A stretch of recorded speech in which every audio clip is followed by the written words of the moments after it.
Bible గ్రంథంలో కొన్ని మాటలు ఏంటంటే కీర్తనలు 16వ అధ్యాయం 8వ వచనం ఎవరైనా కొంచెం చదవండి. కీర్తనలు 16:8. సదాకాలము యెహోవా యందు నా నా గురి నిలుపుచున్నాను. ఆయన నా కుడిపార్శ్వమందు ఉన్నాడు కనుక నేను కదల్చబడను. అయితే ఇది దావీదు రాస్తూ వస్తున్న కీర్తన. దావీదు ఏం చేస్తూ వస్తున్నాడంటే, సదాకాలము యెహోవా యందు నా గురి నిలుపుచున్నాను, ఆయన నా కుడిపార్శ్వమందు ఉన్నాడు కనుక నేను కదల్చబడను అని దావీదు చెప్తూ వస్తున్నాడు. అంటే దావీదు జీవితంలో కదల్చబడను అని అంటే నిజంగా కదల్చబడలేదా దావీదు? అంతకుముందు చూసుకుంటే చాలా సార్లు దావీదు కదల్చబడుతూ వచ్చిన వాడిగా ఉన్నాడు. బెత్షెబా విషయం కావచ్చు, తను పడిపోతూ వచ్చాడు. కానీ ఎప్పుడైతే తను నాతాను ప్రవక్త ద్వారాగా హెచ్చరించబడి సరిచేసుకుంటూ వచ్చాడో తర్వాత దావీదు తప్పిపోలేదు. తను ఎక్కడా కూడా కదల్చబడలేదు.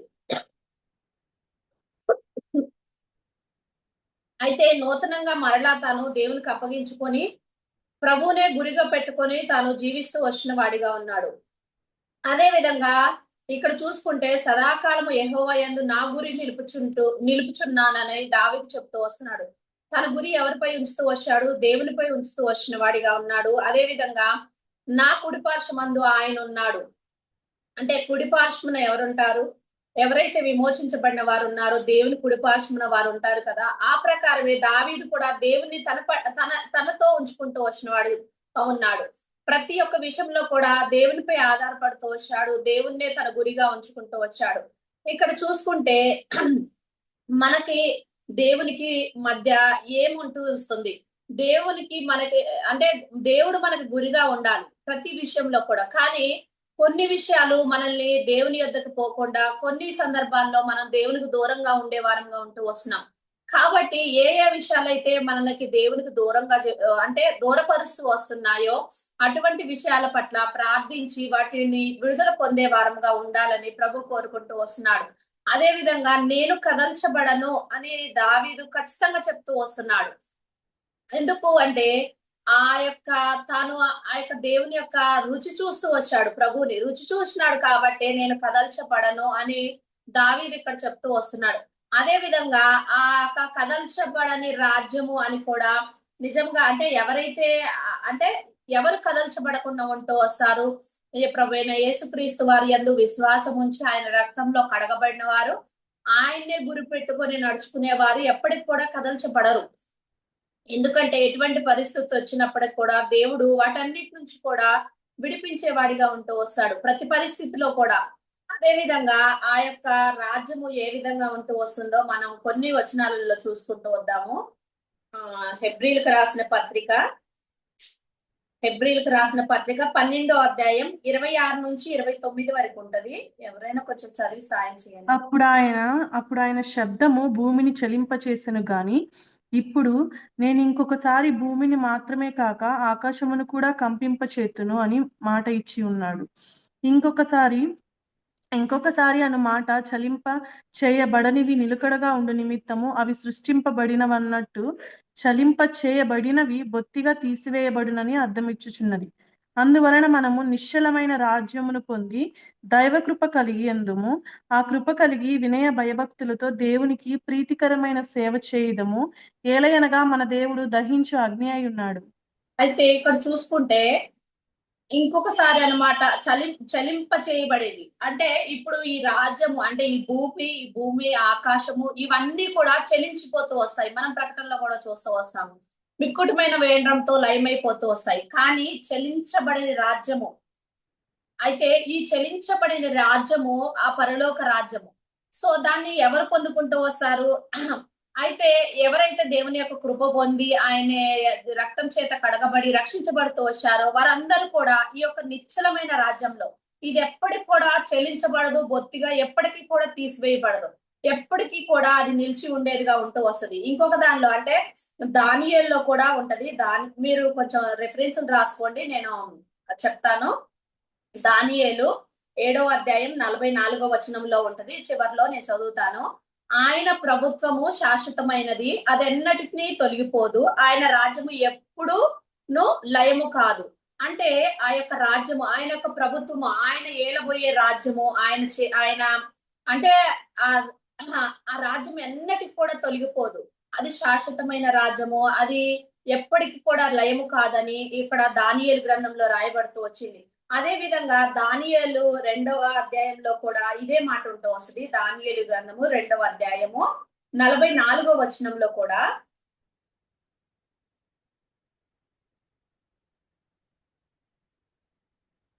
ఆ అయితే చివర్లో ఉంటది ఈ మాట, నేను చదువుతాను. అది ముందు చెప్పబడిన రాజ్యములన్నిటినీ పడగొట్టి నిర్మూలము చేయును గాని అది యుగయుగముల వరకును నిలుచును. అంటే ముందు చెప్పబడిన రాజ్యాలు అంటే మనం చూసుకుంటూ వచ్చాము. ఇశ్రాయేలు రాజుగా కోరుకున్నప్పుడు ఎవరిని సౌలుని మొట్టమొదటి రాజుగా కోరుకుంటూ వచ్చారు. సో సౌలే రాజుగా ఉన్నాడా? లేదు. చాలా అంటే రాజ్యాలు సౌలు తర్వాత దావీదు తర్వాత సొలొమోను, అలా రాజ్యాలు వెళ్తూ వచ్చేది. అంటే ఆ రాజ్యాలు ఇప్పుడు సొలొమోన్ తర్వాత ఏమవుతూ వచ్చిందంటే ఆ యొక్క చెరలోనికి కూడా వెళ్తూ వచ్చారు. ఆ రాజ్యాలు కూడా కూలిపోతూ వచ్చాయి. ఒకరి తర్వాత ఒకరు పడిపోతూ వచ్చారు. కానీ ఈ యొక్క రాజు ఎవరంటే మన దేవుడు ప్రభువైన యేసుక్రీస్తు వారు ఏలే ఆ రాజ్యము ఎన్నటికి కూడా కదల్చబడదు. మన రాజులకు రాజు, ప్రభులకు ప్రభు కదా ఆయన. ఆయన యొక్క ఏలే రాజ్యము ఎప్పటికి కూడా కదల్చబడదు. అది నిలకడగా ఉండే రాజ్యము. ఈ యొక్క రాజ్యాలన్నీ కూడా పడిపోతూ వచ్చాయి. ఇప్పుడు మనం చూసుకుంటే అంటే సీఎంలు ఉంటూ వస్తున్నారు. వాళ్ళు ఒక 5 ఏళ్ల తర్వాత ఏమవుతుంది? వాళ్ళది అయిపోతుంది పరిపాలన. తర్వాత ఇంకొకరు వస్తారు. కానీ ఆ పరలోక రాజ్యంలో ఏలే ఆ రాజు, ఆ యొక్క స్థిరమైన రాజు ఆయన. ఇంకా ఆయన ఎవరు కూడా కదల్చడానికి కానీ ఏది ఉండదు. కాబట్టి ఆ రాజ్యము, ఆ కదల్చబడిన రాజ్యంలో నీవు నేను ఉండాలంటే మనం ఏ విధంగా ఉండాలి అంటే, ఎటువంటి శోధన వచ్చినప్పటికీ, ఎటువంటి పరిస్థితి వచ్చినప్పటికీ మనం కూడా కదల్చబడిన వారంగా ఉండాలి. దావీదు ఇక్కడ చెప్తూ వచ్చిన వాడిగా అన్నాడు, నేను కదల్చబడను అని స్థిరంగా చెప్తూ వస్తున్నాడు. సో మనం కూడా అటువంటి విశ్వాసంలోనికి, అటువంటి స్థితిలోనికి వచ్చే వారంగా ఉంటూ రావాలి. అదే విధంగా కదల్చబడిన భక్తులు కూడా ఉంటూ వచ్చారు. ఎగ్జాంపుల్ కి మనం పేతురుని చూసుకుంటూ వస్తే ప్రభువైన యేసుక్రీస్తు వారు లూకా సువార్తలో పేతురుకు చెప్తూ వస్తాడు. లూకా సువార్త 1వ అధ్యాయం, దయతో క్షమించండి, లూకా సువార్త 22:31. లూకా సువార్త 22:31.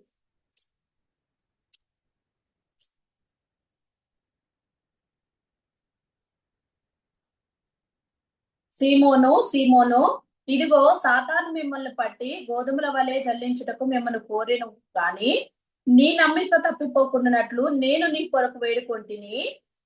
నీ మనసు తిరిగిన తరువాత నీ సహోదరులను స్థిరపరిచిమని చెప్పాను. అయితే ఇక్కడ కింద చదువుకోండి మీరు, తర్వాత కింద వచనాల్లో ఉంటది. అయితే ఇక్కడ యేసుక్రీస్తు వారు పేతురుకు చెప్తూ వస్తున్నాడు.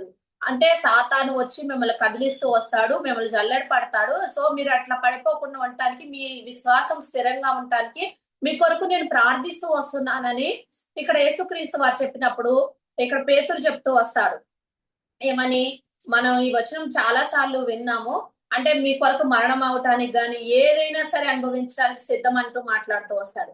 కానీ ప్రభువైన యేసుక్రీస్తు వారు అప్పగించబడినప్పుడు 3 సార్లు కూడా బొంకుతూ వచ్చాడు, నేను ఆయన ఎవరో ఎరగనని, ఆయనతో నేను లేనని చెప్తూ వస్తాడు. అంటే ఒక శోధన, అంటే ఒక పరిస్థితి వచ్చినప్పుడు కదల్చబడుతూ వచ్చిన వాడిగా ఉన్నాడు. పడిపోయాడు ఇక్కడ పేతురు చూసుకుంటే. కానీ దేవుడు తిరిగి మరలా తను సమకూర్చి తను మరలా ఎక్కడ కూడా కదల్చబడలే, స్థిరమైన విశ్వాసం కలిగి ఉంటూ వచ్చిన వాడిగా ఉన్నాడు. అదే విధంగా ఆ స్థిరత్వాన్ని అంతం వరకు కూడా పేతురు కొనసాగిస్తూ వచ్చిన వాడిగా ఉన్నాడు. అట్లే మనం చూసుకుంటే ఇంకా మరి కొంతమంది తమ యొక్క జీవితాల్లో భక్తులు ఎంతగానో, స్టెఫెన్ కూడా మరణం వరకు కూడా అతను ఎంతగానో విశ్వాసంతో ఉంటూ వచ్చిన వాడిగా ఉన్నాడు. తను ఎక్కడ కూడా కదల్చబడలేదు. ఆ రాళ్లతో కొట్టి చంపినప్పుడు కూడా తన విశ్వాసాన్ని పోగొట్టుకోలేదు. ఆ ప్రభు వైపు చూస్తూ వచ్చిన వాడిగా ఉన్నాడు. స్థిరమైన విశ్వాసం అంటే అది కదల్చబడకుండా ఉండటం. అదే విధంగా ఇంకా మనం చూసుకుంటే మన యొక్క జీవితంలో మెలకువ, అంటే ఆత్మీయ మెలకువ లేకపోతే సాతాను వచ్చి మనల్ని కదిలించేవాడిగా ఉంటూ వస్తాడు. మన జీవితాన్ని చిందరవందర చేసేవాడిగా ఉంటూ వస్తాడు. కాబట్టి మనం ప్రతిరోజు కూడా వింటూ వస్తున్నాం వాక్యంలో ఏమని? దేవునితో సహవాసం కలిగి ఉన్నప్పుడు, దేవునితో ఆయన్ని మన గురిగా పెట్టుకున్నప్పుడు ఏమైతుందంటే మనం పడిపోము, స్థిరంగా ఉంటూ వస్తాం. కాబట్టి అదే విధంగా మనము ఇప్పుడు అంత్య దినాల్లో ఉంటూ వస్తున్నాము. ఎన్నో విషయాలు మనం అంటే అంటే చూస్తూ వస్తున్నాం. బైబిల్‌లో రాసిన ప్రతి ఒక్కటి కూడా నెరవేర్చబడుతూ వస్తుంది. అవేంటివి? యుద్ధాలు జరుగుతాయి. రాజ్యాల మీదకి రాజ్యాలు జరుగుతాయి. మొన్న పౌలన్న కూడా చెప్తూ వచ్చాడు కదా! పాలన కూడా. సో నేను ఏంటంటే ఇక్కడ మనం చూసుకుంటే ఇక ప్రతి పరిస్థితి కూడా నెరవేర్చబడుతూ వస్తుంది. కరువులు, కాటకాలు, భూకంపాలు అన్నీ కూడా. కాబట్టి మనం అంత్య దినాల్లో ఉన్నాం కాబట్టి జాగ్రత్త కలిగి ఉండాలి. ఇప్పుడు స్థిరమైన విశ్వాసం అంటే కదల్చబడిన విశ్వాసం అనేది మనకు చాలా అవసరము. అదే విధంగా చూసుకుంటే ఆ యొక్క ఇంకా ఆదికాండము 39వ అధ్యాయం 9 వచనం ఒకసారి చదవండి ఎవరైనా కొంచెం చదివి సాయం చేయండి.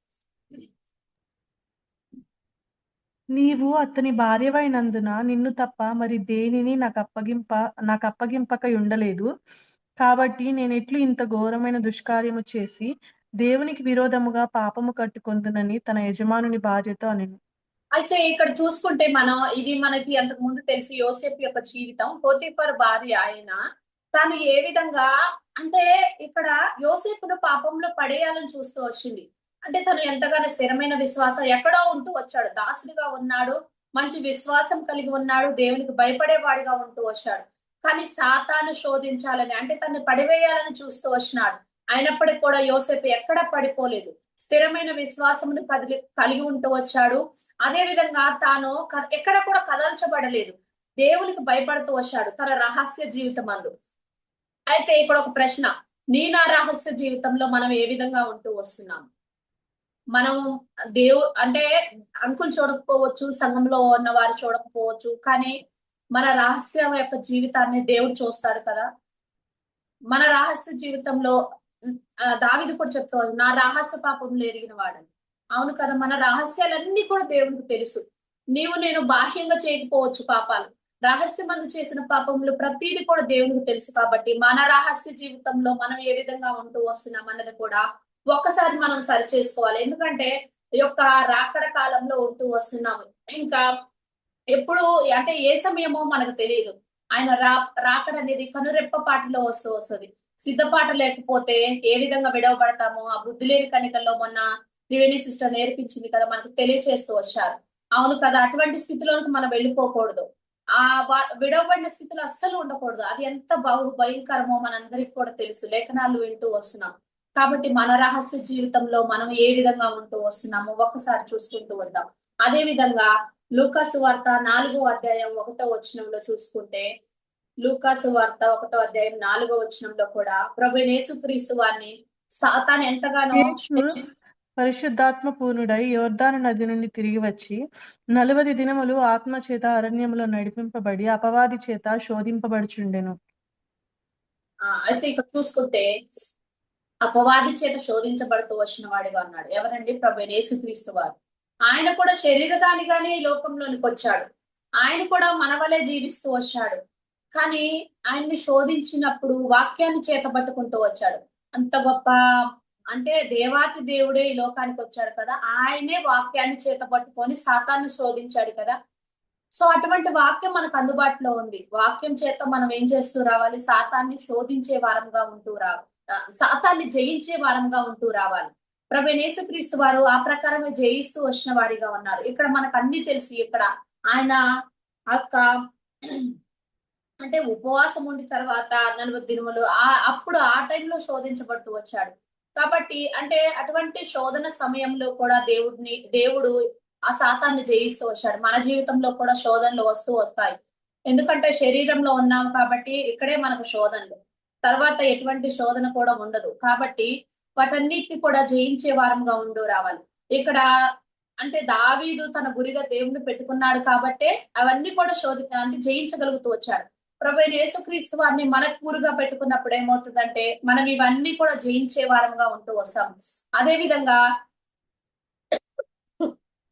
యేసుక్రీస్తు వారి గురించి కూడా తండ్రి గొప్ప సాక్ష్యం ఇస్తూ వచ్చాడు. ఈయన నా ప్రియకుమారుడు, ఈయన యందు నేను ఆనందిస్తూ వస్తున్నాను.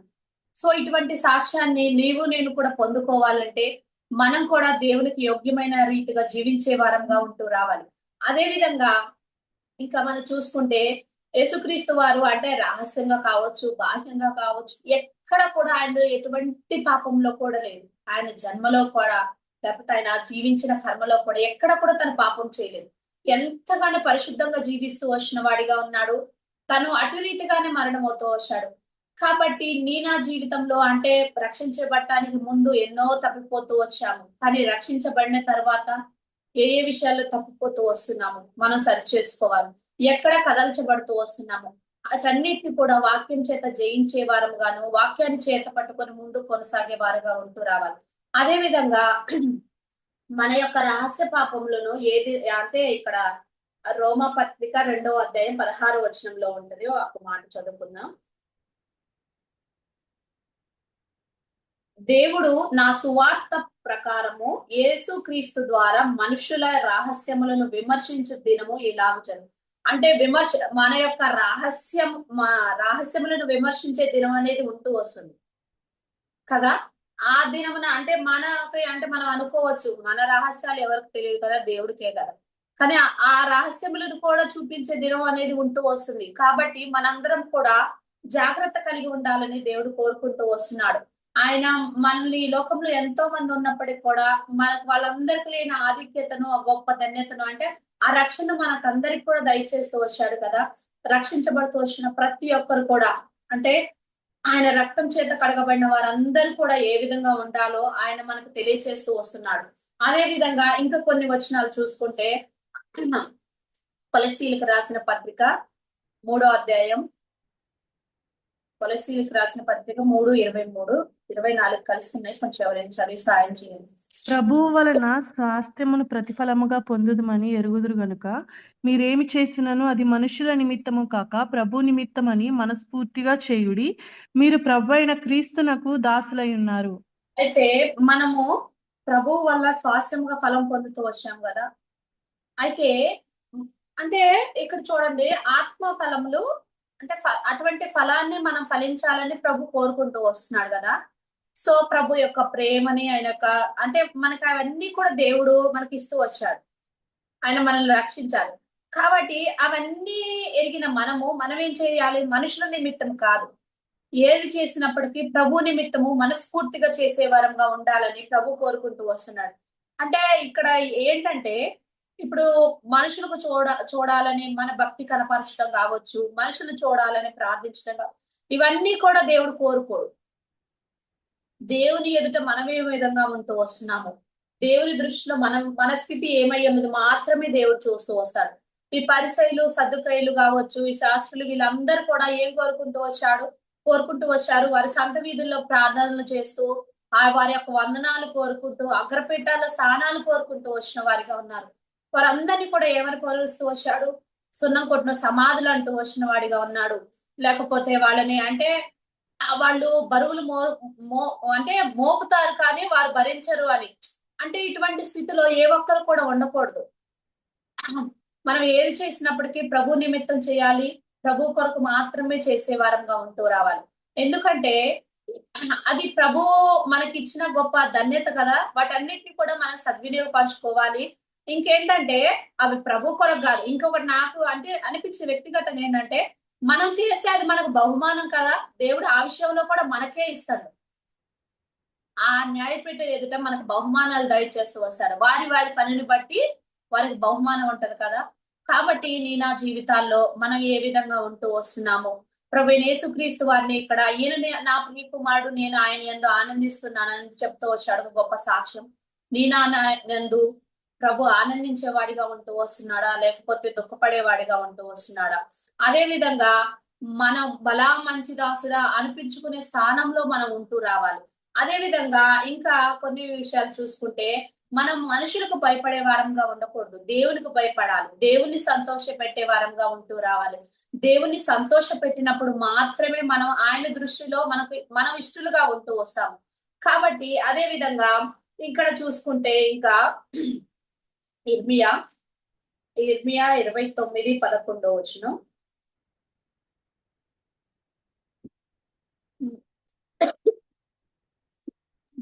నేను మిమ్మల్ని గూర్చి ఉద్దేశించిన సంగతులను నేను ఎరుగుదును, రాబో కాలమందు మీకు నిరీక్షణ కలుగునట్లుగా అవి సమాధానకరమైన ఉద్దేశములే కానీ హానికరమైన కావు, ఇదే యెహోవా వాక్కు.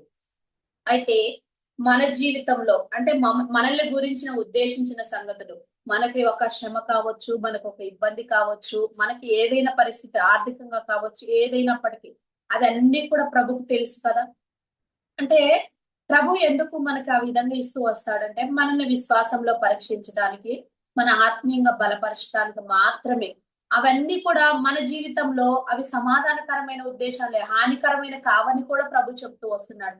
అవి మనల్ని ఎక్కడా కూడా అంటే బాధపడొచ్చు కొన్ని దినాలు, మనకి కొంచెం అంటే పరిస్థితులను బట్టి బాధ ఉంటది, కంపల్సరీ అది, శరీరంలో ఉన్నాం కాబట్టి. కానీ ప్రభు వైపు చూసి, ప్రభు వైపు అంటే మనం ఆయన్ని గురిగా పెట్టుకున్నప్పుడు ఇవన్నీ కూడా మనకి అంటే నీచమైనవిగా కనపడుతూ వస్తాయి. కాబట్టి ఆ ప్రకారమే అంటే మన కొరకు తాను దేవుడు ఉద్దేశించిన ఉద్దేశాలను మనం ఎరిగి మనం జీవించాలని ప్రభు కోరుకుంటూ వస్తున్నాడు. అదే విధంగా ఇక్కడ చూసుకుంటే కీర్తనలు 92:13 ఒకసారి చదవండి. కీర్తనలు 92:13. యెహోవా మందిరములో నాటబడిన వారై వారు మన దేవుని ఆవరణములలో వర్ధిల్లుదురు. దేవుని యొక్క ఆవరణంలో వర్ధిల్లాలి అంటే దేవుని యొక్క ఆవరణంలో ఎవరు వర్ధిల్లుతారు? ఎవరైతే కదల్చబడకుండా ఉంటూ వస్తారో వారు మాత్రమే దేవుని ఆవరణంలో వర్ధిల్లే వారిగా ఉంటూ వస్తారు. శ్రమ కలిగిందా దేవుని విడిచిపెడతారు. నేటి దినాల్లో అయితే బాగా అంటే ఇలాంటివి అసలుకి కొంచెం వచ్చినా ఓర్చుకోలేని స్థితిలో ఉంటూ వస్తున్నారు. ఎందుకు ఎందుకు ఎందుకు అంటే వాళ్ళు బానే ఉన్నారు. అంటే నాకు అనిపించింది, ఈ లోకంలో ఉన్న వాళ్ళు బానే ఉన్నారు అంటే వాళ్ళకి రక్షణ లేదు, వాళ్ళు నిత్య జీవంలో ఏమవుతారన్న స్థితి వాళ్ళకి తెలియట్లేదు. కానీ నీకు నాకు తెలుసు కదా, దేవుడు మన ప్రభు ఉన్నాడు, మనల్ని స్వస్థపరుస్తాడు. మన ప్రతి పరిస్థితిలో కూడా ఆయన తోడుగా ఉంటూ వస్తాడు. శ్రమ ఇచ్చిన వాడు శ్రమ తీసేయలేవడా, రోగం ఇచ్చిన వాడు రోగం తీసివేయలేవడా, తీసివేస్తాడు. ఎప్పుడు మనం సంపూర్ణమైన విశ్వాసం దేవునిపై ఉంచినప్పుడు కంపల్సరీ దేవుడు తీసివేస్తూ వస్తాడు. శోధనలు ఎన్నో జరుగుతూ వస్తాయి జీవితంలో. శోధింపబడందే మనం విశ్వాసంలో పరీక్షించబడము. పెద్ద పెద్ద భక్తులు అనబడేవారే ఎంతగానో శోధనలో గుండా వెళ్తూ వచ్చారు. వారి యొక్క విశ్వాసమును పరీక్షించబడినప్పుడు వారు ఆ పరీక్షకు నిలబడుతూ వచ్చారు. కాబట్టి నా జీవితంలో కూడా పరీక్ష అనేది కంపల్సరీ వస్తుంది. కాబట్టి ఆ పరీక్షకు మనం నిలబడాలంటే ఎవరిని, మన ప్రభువుని మనం గురిగా పెట్టుకున్నప్పుడు మనం విశ్వాసంలోంచి తొలగిపోము. ఆయన్ని మన కుడి పార్శ్వమున ఉంచుకున్నప్పుడు ఏమవుతుందంటే మనం ఎప్పుడు కూడా కదల్చబడం. దావీదు జీవితంలో కదల్చబడినప్పటికీ కూడా ఈ యొక్క స్టేట్మెంట్ అనేది తనిస్తూ వచ్చిన వాడిగా ఉన్నాడు, నేను కదల్చబడను అని. కాబట్టి దావీదు ఏ విధంగా అయితే దేవుణ్ణి గురిగా పెట్టుకొని కదల్చబడకుండా ఉంటూ వచ్చాడో, ఇప్పుడు మనం చూసుకుంటే మన గురి ఏమై ఉంటూ వస్తుంది, దేనిపైన మన మనసు నిలుపుతూ వస్తున్నాము. మన అంటే దేవుడు మన కుడి పార్శ్వమున ఉన్నప్పుడు మనం ఎప్పటికి కూడా కదల్చబడము. కాబట్టి యొక్క ప్రభు అయిన యేసుక్రీస్తు వారు అంటే వారు ఎట్టి రీతిగా అంటే మంచి సాక్ష్యమును ఆయన దేవుడై ఉండి కూడా సాక్ష్యాన్ని పొందుకుంటూ వచ్చాడు కదా. నా జీవితంలో మనం ఎటువంటి సాక్ష్యం కలిగి ఉంటూ వస్తున్నాము? మనం అంటే మంచి దాసుడు అనిపించుకునే స్థానంలో ఉండాలి. అదే విధంగా ఆ యొక్క రాజులకు రాజు ప్రభులకు ప్రభు అయిన దేవుడు, మహాదేవుడు ఏలబోయే ఆ యొక్క రాజ్యములో నీవు నేను అంటే ఆ కదల్చబడని రాజ్యము, ఆ లయము కాని రాజ్యము, ఆ అంతము లేని రాజ్యంలో ఉండాలంటే ఈ లోకంలో కూడా మనం కదల్చబడిన వారంగా ఉంటూ రావాలి. భక్తులు ఏ విధంగా వారి దేవునిపై విశ్వాసం ఉంచి ఆ గురి కలిగి వారు జీవిస్తూ వచ్చారో మనం కూడా ఆ విధంగా జీవించలాగన ప్రభు మనకు సాయం చేయుగాక.